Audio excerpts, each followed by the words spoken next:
開咗36年嘅南朗鴨粥，一個人4樣嘢，86蚊。呢日喺南朗踩完單車，順便過嚟正街試下呢間有30幾年歷史嘅鴨粥。到店時間未夠5點，老闆啱準備開門。店本身就好簡陋㗎啦，就係一個民居外邊擺個地攤咁。雖然如此，但係好多人都認為佢哋嘅鴨粥嘅味道係比較傳統同正宗，所以無論佢為自己簡陋幾隔涉，都依然係咁多人嚟幫襯。睇下個菜牌先啦，12蚊碗粥仲可以揀2至3樣配料，真係好街坊價。除咗粥之外，仲有炒貝，今日啲聖子好肥喎，炒翻碟先。仲有滷水添，哇！呢樣嘢我拒絕唔到咯。啊，粉腸、炸腸3樣係咪啊？冇錯，呢個鴨肉係老過嚟㗎嘛，係嘛？老過炒過。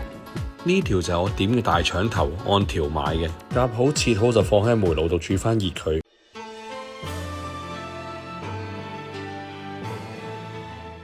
哇，真係好邪惡啊！但係見到大腸啲腸壁咁厚，一定好食啦。食咗2嚿都仲有咁多，成碗嘢冇其他嘢墊底，實實在在一碗大腸就係38蚊。滷水嘅味道同潮汕滷水好大分別，冇咁重八角味，而且加入咗芫茜。好啦，到主角鴨粥出場，佢裏邊有鮮炸嘅脆腸、滷過炒過嘅鴨肉，仲有自己選擇加嘅正粉腸，鹹鮮脆糯，加埋粥底嘅棉滑，一相當特別嘅配搭。不過由於鴨肉係連埋骨嘅，我自己就唔係好中意食粥要掠骨嘅，所以就麻麻地啦。